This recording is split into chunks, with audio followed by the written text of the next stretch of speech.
Welcome back to another episode of The Lofty Lender. Today we're joined by Bob Eisenlauer, a leading real estate expert from REMAX Revolution in Des Moines. Bob was born and raised in East Des Moines. When he was born, his parents owned a restaurant and his father was just starting his career in real estate. The family moved frequently, but always stayed around East Des Moines. Bob graduated from Sadell High School, where he was an avid athlete, playing baseball and football and running track as a proud Eagle. After high school, Bob attended Kirkwood Community College for a few semesters before transferring to the University of Iowa in Iowa City, where he graduated.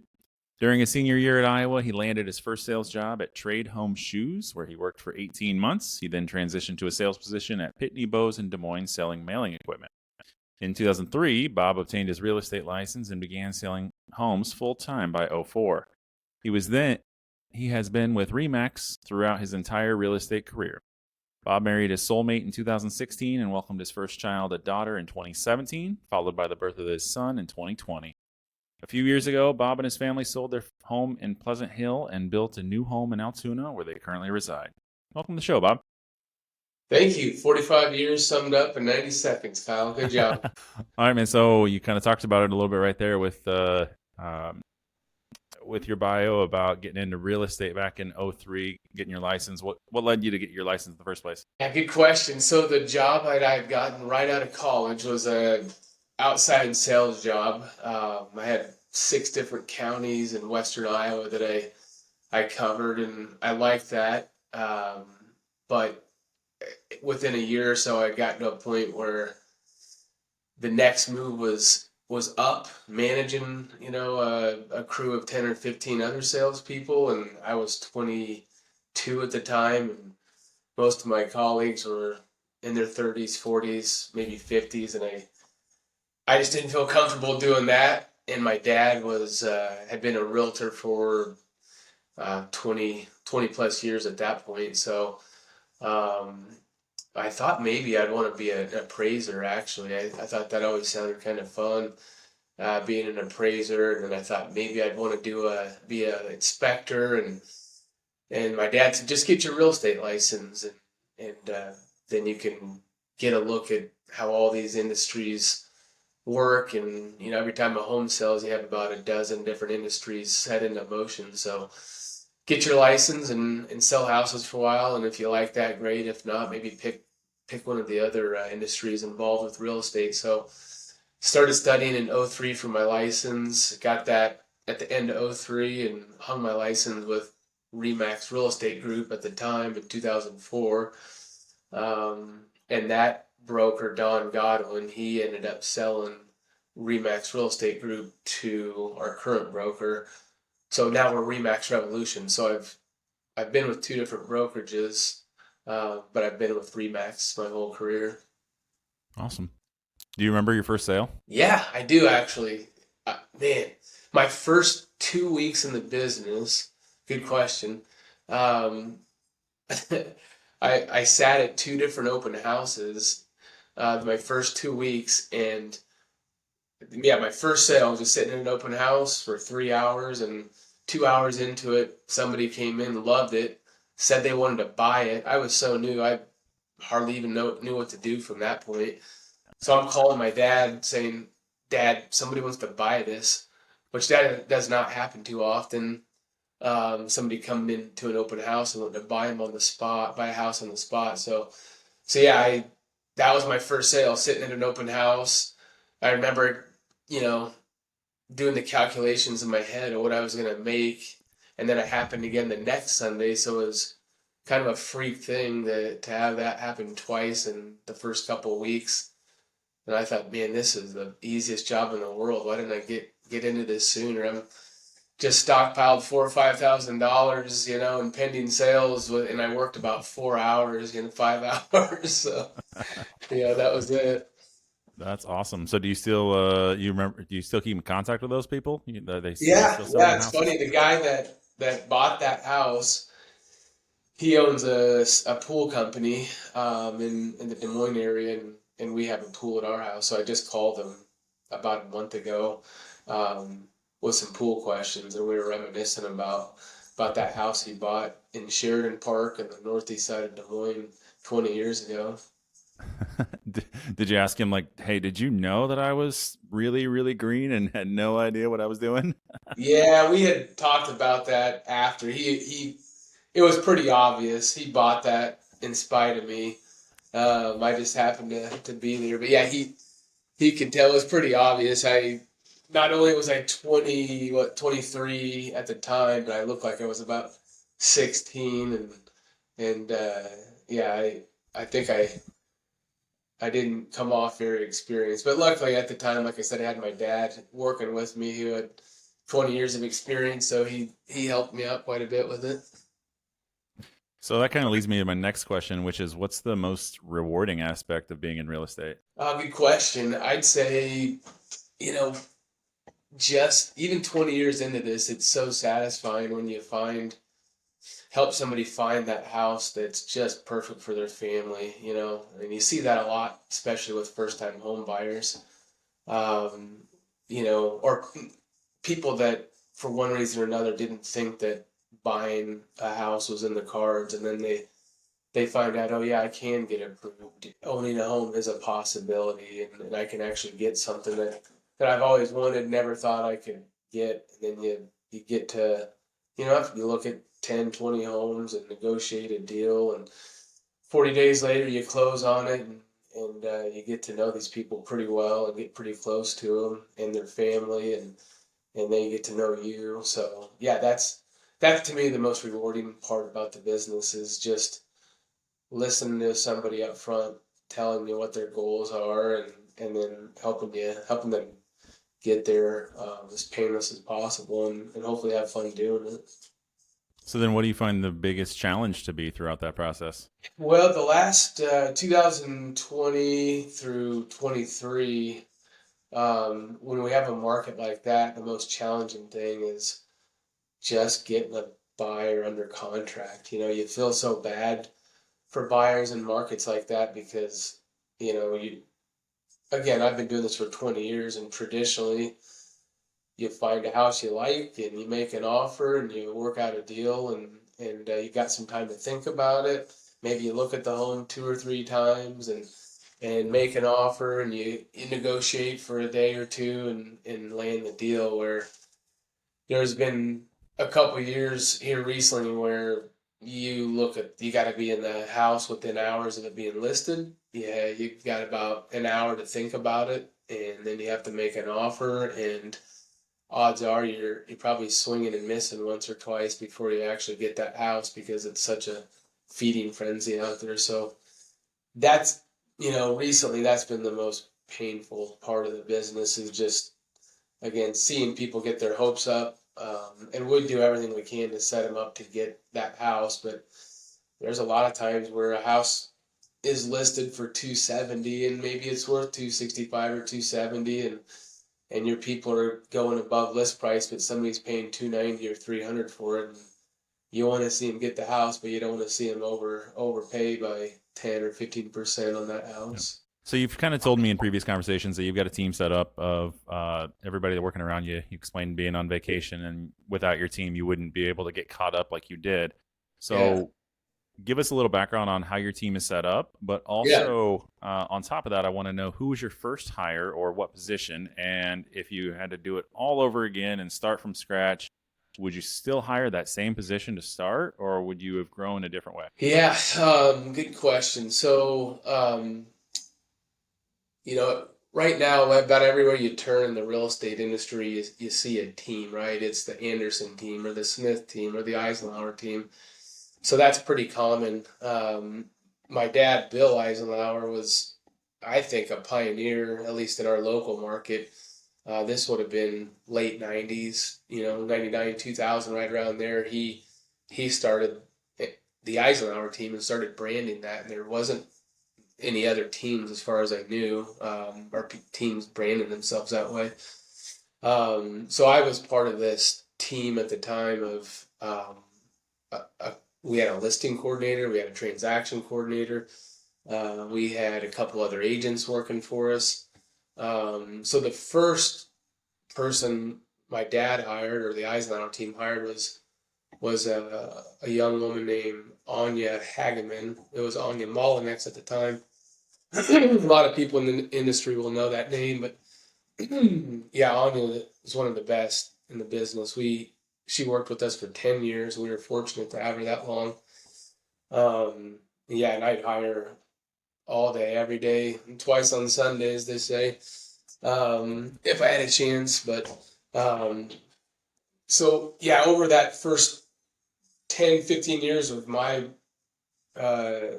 being in the industry, we had a lot of different agents on the team. We had a few other employees. And currently we just have myself, Lance Martinson, who Lance is about my age. He's been doing it 21 years. And then we have Annie Byers, she kind of does it all for us. She's our listing coordinator and transaction coordinator. So that's the team right now. And my mom, Myrna Eisenlauer, she's worked full time for me up until about a year ago, where she went part time, and she's getting pretty close to retirement. She still comes in about 10 or 15 hours a week. So there's 4 of us on the team right now. How do you keep your mom from walking all over you? I mean, she's she can probably tell you, "Hey, I wiped your butt. You can't tell me to do that." Like, how do you make sure she doesn't say no? You said my mom? Asked my Yeah, how do mom. you? Right.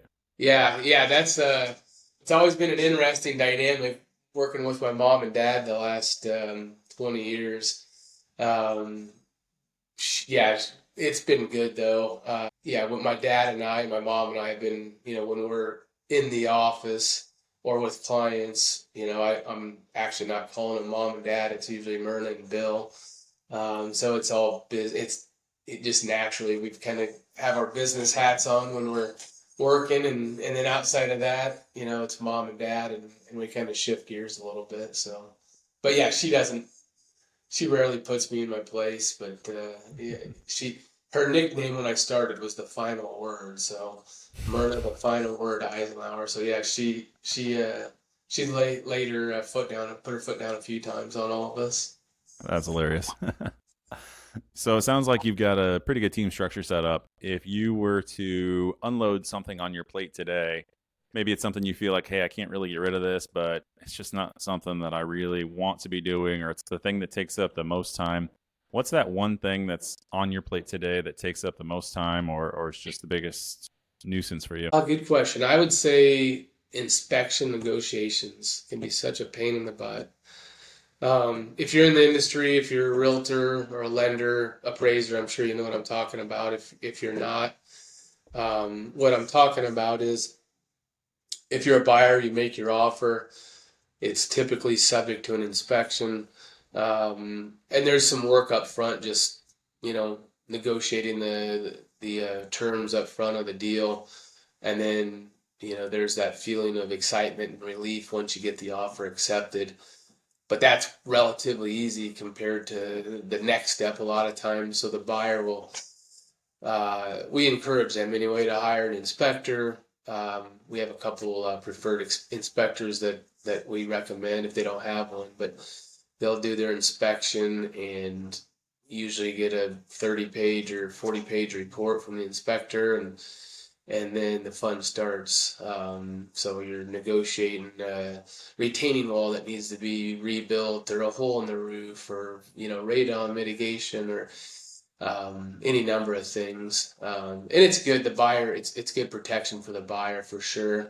But it can be a pain. Then you're typically a lot of times dealing with trying to get contractors out to the house, and getting bids, and that could go on for weeks sometimes. So yeah, that's probably the one thing. If I could completely delegate that or eliminate that, that'd make life a lot easier. What advice did your dad give you when you first got started in this that you still remember today? I mean, that was 20 years ago. Is there anything that he told you back then that has just stuck with you? Yeah, there's a lot. My dad, one of the first things I remember I remember him giving me was, let people talk. They don't want to hear you or your story. Let them talk. I remember going on a couple listing appointments with him, And I felt reflecting on that first year or two, like I had something to prove to people a lot of times. So um, I would just be talking and talking and trying to show how much I know, and we'd leave the appointment, and I'm thinking I did great. My dad would look at me and just say, "Man, you didn't learn anything about them or their family or their goals or anything about their house. All you did was talk about what you know about their house or the market." So that was probably the first lesson I remember hearing from him, and he was pretty stern and firm about that too, and he didn't have a problem calling me out. So yeah, that was good, and I think that's just in general. If you're in any kind of sales job, um, not that you can't talk, but you're there to serve and service that client and give them guidance and advice when needed. But for the most part, I want to learn about your house. I want to learn about the selling points of the neighborhood, the house, the updates, the upgrades. If you're buying a house, I want to know, what do you really like? What style of house? I mean, bedrooms, all the details that the criteria. So I learned pretty quick. Just be quiet, let them do the bulk of the talking, and they'll eventually, tell you what they want to do and what their motivations are and all that. So is there a way that you are getting your kids now involved in real estate, or is your wife working with you, or how does the family at home get involved now? Because obviously mom and dad are helping you out or working with you, but what Yeah, about the new family you got now? yeah. Our team dynamics changed a lot the last couple of years. So 5 years ago, I had my mom, my dad, and my brother. I've got a brother that's 13 years younger than me, and we were all working together. And my dad had some health problems, so I knew he wasn't going to be doing it too much longer. So within a couple of years, I went from my almost my full family working with me to my brother got a different job. My dad retired. I brought on Lance Martinson, who I mentioned earlier. And then the plan, the talk the last couple of years has been once my youngest gets into school, that's timing up nicely with my mom retiring. So my youngest son he's almost 4. He'll be going to preschool soon.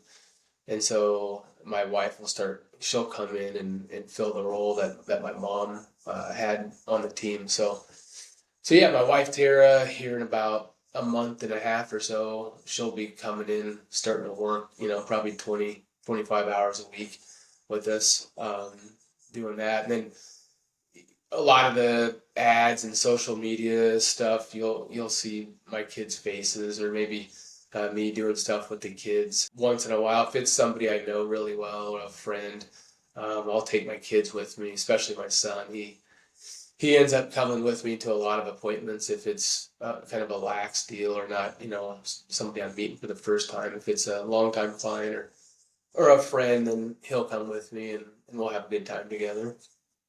Nice. So you got the kids. Is it playing with the kids your hobbies, or what other hobbies do you have outside of real estate? Yeah, I'd say traveling, with the family, with my wife. Before we had kids, we liked to travel as much as we could. So yeah, traveling, sightseeing. Um, our family got a little house. My mom bought a little house in Clear Lake a couple months ago. So I think that's going to be something we'll be doing a lot more of. We've gone up there on kind of a spur of the moment a couple times and spend a night or a weekend up there in Clear Lake. But yeah, hobbies mostly revolve around something with my wife, with my kids. I've coached my daughter's basketball team, coached my son's baseball team. I love sports, so um, I'm either watching sports or playing sports with them, or just doing something in general with the kids. I like to golf. I like to play video games. I like to read. There's a lot of things I like to do, but with work and the kids, it seems like if I'm not working, I'm doing something with the kids. Yep, hear that. Well, you'll have to take offline here and share with me where that house is at, because my father-in-law's girlfriend has a place up there on the lake as well. So I'll Oh have to yeah. hit you up So next you've time I'm been up there. there a few times. Oh yeah, absolutely. Yeah. It's a great You ever time been to up on get the the kids 4th of out. July? We were up there last year on the 4th of July. This year we went up the weekend before, but yeah, it's nuts up there on the 4th of July. Yeah, that's a good time, isn't it? Yeah. All right, we're gonna hop into the quick picks segment. So getting to know you a little bit better here, understanding really just this or that. You know, if you tell me the first thing that comes to mind. If you want to answer and provide more context, great. If not, we'll just move right on. So karaoke or silent disco? Karaoke. I'm a terrible dancer and singer, but I love to sing as bad as it is. Influences help out with that, right? Yeah, what about you? What about you? Yeah, probably neither, but I'd probably karaoke if I've partaken in a few adult beverages. Yep. Yeah, there you go. I think the last karaoke song I did was Biz Marquee, his one hit that he had. Yeah. Well, I don't think I did it very well, but I didn't have to carry a tune, so I think that's why I picked it. I think the last time I was even around karaoke, it was a couple of years ago. We were in Maui seeing my sister, and I think everybody encouraged me to sign up. We signed up, and then we ended up leaving before I could sing, which thank goodness, you know, it's Yeah, a bunch of people that were actually really good singers, and then I was like, yeah, no, this isn't gonna be good. So I got to get out of here. are you an indoor or outdoor person? Outdoor for sure. I can't stand being inside. My wife, I think it drives my wife nuts. My wife and my mom both they really like just being inside and relaxing and isolating a lot. And I can't stand being inside for more than an hour or two, it seems like. What's your favorite ice cream flavor? Oh, good question. Have you been to Black Cat ice cream by Yeah, chance? yeah. Okay. So I go there way too often, but they have this flavor called Children of the Cornbread. Have you heard of that? I don't think so. So they have a like a Halloween line of ice cream where they've got 6 or 7 different regular flavors around Halloween time, but it's cornbread flavored ice cream with like ribbons of strawberry through it. It kind of looks like blood going through there. It looks weird, but it tastes fantastic. And let's see, Hershey's makes something called Graham Central Station, which is Hmm. graham cracker flavored ice cream with chunks of bits of chocolate, and then it tastes like honeycomb, like chunks. Remember that honeycomb cereal? Yep. Honeycomb in there too, mixed in there too. So it's some different textures and flavors, but I'm an ice cream aficionado, so those would be my two Yeah. favorite right now. Wow, that's amazing. I was actually just I've never heard anybody give that in depth of an answer. I was actually just talking to another agent a few weeks ago on the show, and she mentioned that her family owned an ice cream parlor, and back in Missouri, and it prompted me to realize or remember that Schwanzman actually just went out of business. Hmm. And you know, growing up, that was the ice cream of choice. My parents and I would get 2.5 gallons every 2 weeks, and I would just devour that ice cream. I loved it so much. Now it's never going to be seen again. Those drumsticks, remember the Oh yeah, drumsticks, the push pops? or the fudge bars. Oh Yeah. yeah, yeah. My grandma would always get those, and I'd raid the freezer every time I'd go over to her house. Are you an introvert or extrovert? I think we know the answer. Extrovert, shocking. Fun one. Investing in penny stocks or crypto? Crypto, I haven't done much for penny stocks. It's probably been 15, 20 years since I've dabbled in that, but I've gotten into crypto a little bit the last year or two. Open houses or virtual tours? Virtual tours. I did Y- a lot of open houses my first 10 or 12 years, and I don't do too many of them anymore. Favorite place to relax in Des Moines? Set Taylor Stadium. Or There you Principal go. Park, I guess, Right. is the Yeah. proper term anymore. Winter market or spring market? Spring market. You like Yeah. being busy and slammed? Yeah. That's we make, I don't know, from March to July, April to July in that range. We'll make 70% of our deals in that time frame. So it's fast paced and it's wild, and it's nice to catch your breath in November, December, January, but it is fun being busy in the spring and summer.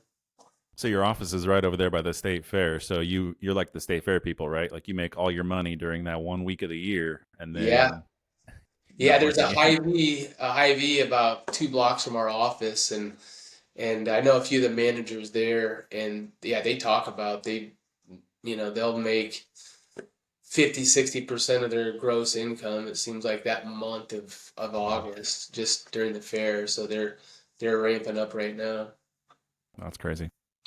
Favorite car? I'm not a big car guy, but I do like classic muscle cars. So I'd say some kind of, I don't know, let's late '60s, early '70s Mustang or Camaro. There. You are you a car guy? No, not at all. I love my flex, but some Yeah, people are car guys. I'm just not. It's not me. yeah. I'm not much one either. I owned a Chevy Tahoe for 6 years. That's probably the favorite one I've ever driven. In fact, I drove that till I had 300,000 miles on that thing. Wow, that's a Yeah, long ways. And yeah. that's like I guess that's only like a year's worth of real estate travel right Yeah, there. yeah. I So, think I had it for 6 or 7 years and drove it that long.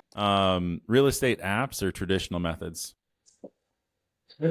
For me, yeah, probably traditional methods. My age and where I'm at in life, I'm kind of right on the border of, the first 8 or 10 years of my career, there was little to no technology involved with real estate. In the last 10 years, there was a lot of apps and techs that have revolutionized our business. So I could go either way on that one. Well, we can certainly put our heads together and figure out how you're going to use AI to, take off your business. So we Man, can do that for AI sure. makes me look pretty smart with our marketing remarks on our listings. New construction or historic homes? Historic homes, um, yeah, it's a lot more. It's just refreshing, to see something different and hear the history of a property and yeah, the new construction's great in a lot of ways, but man, just the trends, there's always the certain flooring or colors of paint or colors of siding. It seems like it gets a little monotonous after a while when you see the Yep. same 4 or 5 colors every day. Favorite home feature? Favorite home feature. I'm not a big car guy. I mentioned that before, but I'd say if you had a bigger garage or a shop or a pool, any one of those things, I'd get excited about. So you like my 4-car garage with a basketball court out back? You like that? You have one? I do. It's great. So you've got an indoor basketball court or outdoor? No, it's outdoor. It's out back. But Wow, that's a half whole court. other story. Yeah. Wow, that's Yeah. pretty cool. But Yeah. the 4-car garage is 3 wide, and the third stall is 2 deep. And I actually built some built-in shelving for all the extra totes and everything. So I've got my tools and stuff all along the side wall, and I've Huh. got storage galore back there, and I've got storage hanging from the ceiling, and there's just I've built a lot of storage for our house. Love it, but yeah, I love So that it's 4 more stall. for storage and tools. You're not doing like a man cave or like a golf simulator or anything like that up there? I'm terrible at golf, man. There's no way. Yeah. Yeah, me too. I got my man cave in the basement. My wife lets me have a garage and a basement. I'm pretty Yeah. fortunate. Yeah. She's a keeper. All right, last question here is the favorite real estate book. Favorite real estate book. Let's see. I don't know that it was a real estate book, but it would have been. Do you remember Zig Ziglar? Of course. Um, there's a couple Zig Ziglar books that I read back in the day. I was just looking at one the other day. How to win friends and influence people. Yeah, that's it. I didn't want to butcher that. Yeah, Yep. yep, that one, and then he just had Selling 101. That was another one that I like. So yeah, anymore it seems like if I'm gonna read or consume taking a book, it's audio. So Yeah. I think the How to Win Friends and Influence People audiobook is like 16 hours long. I think I listened to yeah. it last year, a couple years ago, and it was through the Libby app with with the library, Altoona. Oh yeah. And I just had to listen to like an hour or two a day because you only get 14 days to listen to the book before it returns. And I was just powering through this thing. So I Yeah. consumed it, absorbed it quickly. So Yeah. I get it. Yeah, that's a lot to take in 2 weeks. right? All right, so we're going to get into the trending topic here.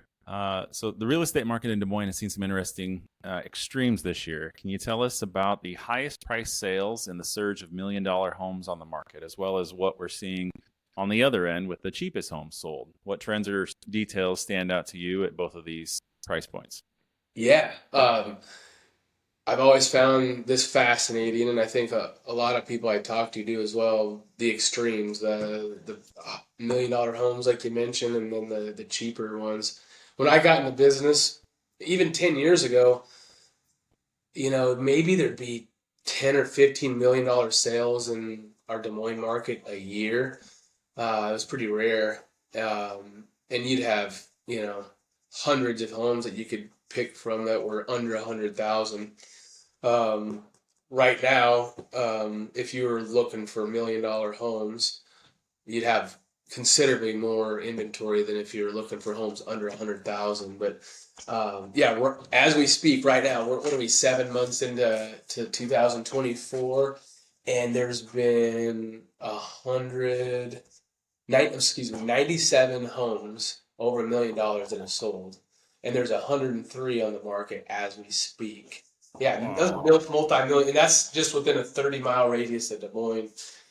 If you went to Cedar Rapids or Iowa City or Decorah, I'm sure there's other parts of Iowa that have $1 million homes, but the highest price one that has sold recently in central Iowa this year was a home in Madison County in Earlham, Iowa, and it sold for $7.1 million. Can you believe that? In Wow. little Earlham, Iowa. Yeah. The house wasn't that big. It was a 3,200 square foot home, but it was on 800 acres. So that was the main Holy reason cow. it sold for $7 million. The most expensive, just residential non-acreage home this year was in Des Moines, 3848 River Oaks Drive. That home sold for $2.5 million, and that just closed about a month and a half ago. So yeah, it's pretty fascinating to see this.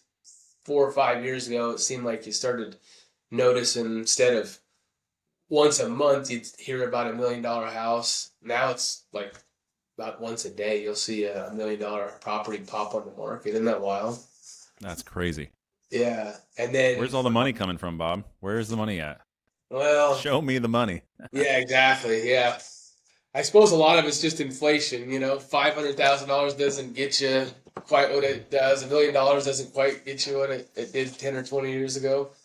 And then there's on the other end of the spectrum, the other extreme is homes under $100,000. There's only 20. I mentioned there's over $100 million homes on the market. There's 21 homes under $100,000 right now within a 30-mile radius of Des Moines. So quite a flip. 10 years ago you'd have 300 homes under 100 grand, and you'd have 5 or 10 a million plus.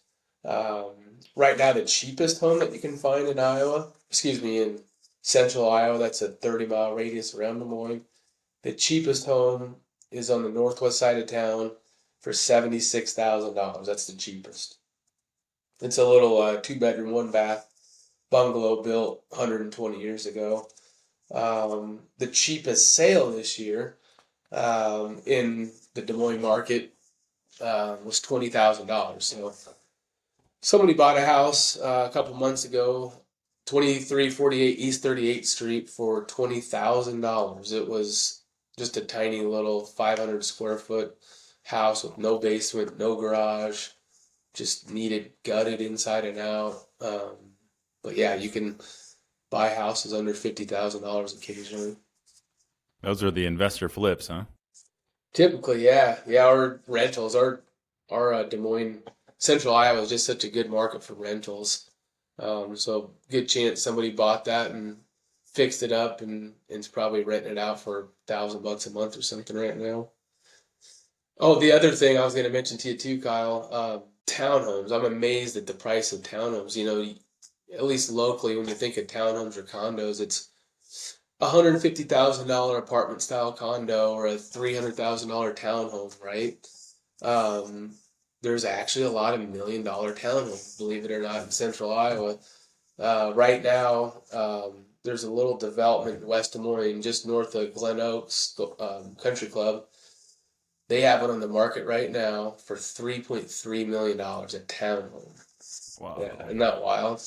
And they also have one for $2.3 million out there. The most expensive townhome that sold in our market this year was for $1.6 million. The taxes and the association dues are out of this world. You're talking association dues of $1,000 to $2,000 a month. Taxes are $10,000 a month. Isn't that crazy? Yeah. I need a new job, man. Holy cow. Where's that money coming from? That's great. I Good for them. know. Yeah. Whew. Well, that's awesome. Well, thanks for sharing that with us, Bob. Yeah. Yeah, you're right. Everybody is always interested in kind of the extremes. And, I was kind of expecting you to say more homes were, down around 20, 25,000, because that's what I've seen a lot of, I've heard of people talking about houses, but obviously inflation and the prices of homes just continue to rise. And so those $20,000 to $25,000 homes that so many people bought many years ago, those houses are worth $150,000 already. So it's really crazy to see. Yep. The other interesting thing, speaking of those cheap homes, those are typically foreclosures. That's another big shift we've seen the last 5 to 10 years. I was looking the other day, and I noticed they're out of 7,400 homes that have sold this year in our market. I think it was 53 of those were foreclosures. It was less than 1%. At the peak, 2012, 2013, it was about 20%. 1 out of every 5 homes that sold was a short sale or a foreclosure. Can you imagine that? So we went from, 1 out of every 5 homes being a foreclosure to now about 1 out of every 120 homes is a foreclosure. They're just really rare, and that's a pretty common question we get with buyers is, okay, when are you going to show us the foreclosures? We want to look for the deals, and there just isn't, at least now, there's not a whole lot of foreclosures out there. That's crazy. Yeah, hopefully that doesn't come back again, but who knows? Yeah. As it's always been, the market ebbs and flows, right? And you've said it before, you've been in this business for 20 years, you see the waves, and unfortunately, we're going to see a wave sometime where there are going to be more foreclosures, but hopefully that's a distant future for everyone. So. Yeah. Well, thanks again, Bob. Appreciate you coming on the show. It was great getting to know more about you and understanding more about kind of where you come from, how you seem like an old soul. You like the older things and the nicer things in life, and you're focused on the east side of town where there's a lot more character in those homes, and it's just it's refreshing. You're not looking at the newest, greatest, fastest technology out there, things like that. So if anybody right here, I'm not just an old soul. I'm old. Okay. There it is. If anybody can relate to gray hair or an old soul, they can reach out to Bob. How can they get a hold of you? Yeah, you can call me on my cell phone, which is 515-979-2883. Here's a little visual for you. Or our website. Just go to our website, which is eisenlauerteam.com. eisenlauerteam.com. That's EISENLAUER, right? Yep, and then team.com. Yes. All right, perfect. Well, Eisenlauer just rolls off the tip of your tongue, but it's like spelling Goldenfennig. Nobody can really spell it the way they think they can. So I'm still butchering it. Say it again. Goldenfennig. Goldenfennig. Okay, yeah. There you go. You got it. I just say Kyle G. There you go. Tall Money Man is what I use. Nobody can say Goldenfennig, so I created a fun hashtag, and it's a little more, a little easier to say. So. Yep, that's a fun visual. All right, well, make sure to tune in next week when we've got another exciting guest. Hit the subscribe button, follow us on social media, and stay tuned. Thanks for listening, and stay curious. We'll see you next week on The Lofty Lender. See you, Kyle.